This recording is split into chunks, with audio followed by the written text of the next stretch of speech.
the wildest shit would always happen when you go to a party not knowing your friends had done something. There's already drama in the air, and then you just run into something you had no idea that was about to happen. Um, one fall, we all met up at this skate like punk rock house, for lack of a better term, it's called Camp David. It was a place we'd meet on Fridays and Saturdays before we go out to where we had to do. Someone always had a party. So this kid, Martin Weiland, lived there. Him and his friend Mike Carney, he went to CCAD as well. He's been winning a Grammy for the fucking Black Keys shit. They both knew these girls out in Bexley that were having this party. Bexley was like 15 minutes away from like downtown Columbus. So we all piled in like 4 different cars. My homeboy Damon, rest in peace, he got in this big white van. He got a bunch of them. There was this car full of Cleveland skaters that were down there with this Franz. Freaky Franz was this kid. He's like this 15-year-old skater kid that hung out with us. He was like friends with Martin. So like Franz was down. You didn't really notice he was 15. We were all like in our 20s. And so I stopped. The car I'm in stops at like a Kroger's or something. Gets like some beer and some chips and some condoms or some shit. Everybody else just heads out to the party. We get there. I walk inside. One of the cars had my homeboy Thug Mayor and this other graffiti writer named Stay Gold. They had picked up light posts, like lamps, light posts from outside, and were walking up from the ground, pulled them out of the ground, and were walking through the house back and forth and showing it to people. And people were looking at them like, "What the fuck's wrong with you?" But not saying shit because there was like 30 of us. So come to find out, Thug Mayor and Stay Gold had like gone outside, spray painted their social security numbers on the gazebo as well as their tags because they thought it'd be funny to like write your social security number because you shouldn't do that. It's your social security number.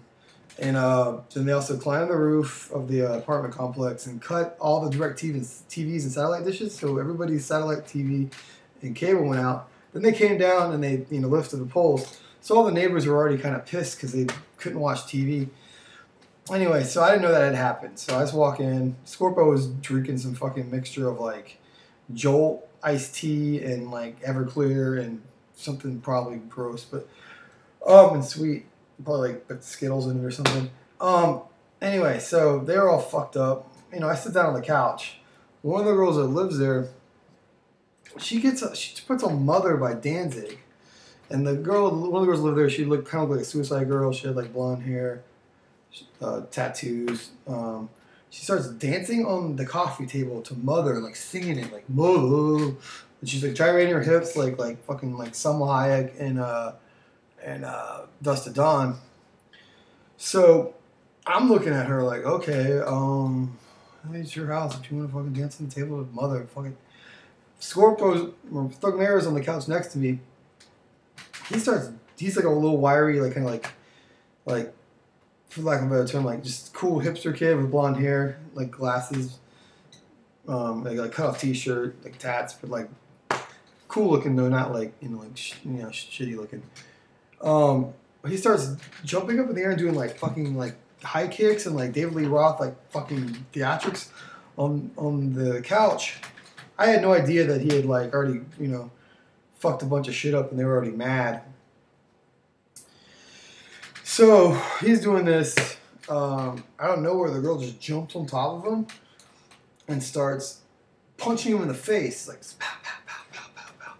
So I'm thinking like he's drunk, he might hit her, and then we're gonna have to like deal with like 6 months of like why your friend hit girls, like random dudes wanting to fight you over that shit. So like I grab her and I'm like and I put her aside and I'm holding him down like, Scorpio, man, you gotta chill, man. Like if you hit that girl, then like we're gonna be in some shit, like we don't want us to be fucking, like whatever, like Turner or some shit, The girl comes up from behind me and just like clocks me in my fucking face. So I look up like, yo, I'm trying to be a good guy here, what the fuck? And so then I stand up and then I'm looking at her and I'm like, look, it's like, you need to chill out. I understand it's your house. You listen to Mother or dancing, having a good time, but you need to chill the fuck out. And so then she socks me again, so I try to play cool guy, pick up my beer, take a sip of it. I'm like, yo, every time you hit me, I'm going to break some of your property because I can't hit you. So she stalks me again. I find this like ceramic ashtray. She probably made like sophomore year at art school or something. Pick it up in the air, like smash it, like pow. Everybody's like, oh shit. The girl, like, her other friend, because it just like socks me, like bam. So then my dudes Franz and Damon are on the staircase. They yank the staircase down. Everybody just starts smashing shit, like destroying everything in the house. They went upstairs. They're just stealing whatever the fuck they can find. She says, both these girls are hitting me, like pow pow. So I'm like, I'm ready to like break something up. So I swing my beer up like this. It flies up in the air and lands on the top of this lamp and it shorts out. So the whole room was dark, like, pow. Because like this little bit of quiet. Then I take the lamp and smash it. Then, so we all realize we should go. So we all dip out. We all run out the front doors, get in our respective cars.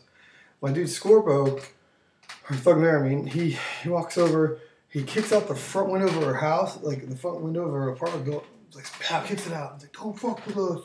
And then he loses his shoe, so he has to reach in and pull a shoe out of someone's hand, put it back on. Turns out, so we all take off. We get back to this house, the Camp David house, and we're all sitting there, we're regrouping. And then we realized that like Franz had brought a 7th grader with us. So we're all like discussing like this, that, and the other. So then like Mike Carney starts flipping out on all of us. He's like, why the fuck is there a 7th grader? We just destroyed a house of my friends in front of a 7th grader. Because the 7th grader was in the car from Cleveland to skateboard. He apparently was friends with Franz. So no one really thought about the fact that we had a fucking 7th grader with us. You know what I mean? Like, having a 7th grader is kind of sketchy. You know, there's like, probably be better to have a gun if you got arrested for doing something. So then about a month later, I'm like on the internet, and some ex-girlfriend of mine, like she sends me this blog, and it's like a story about like, yo, I had this party, all these thugs came in, they're in this crew called BSA, they like wrote on all our shit, some dude did all these throw-ups and said nerd on the white van, but I didn't realize another thing that happened that night is my homeboy Nerd showed up, and he started doing toss-ups all over like all the white vans he could find, like Nerd BSA, blah, blah, blah. And that was the crew we were all in.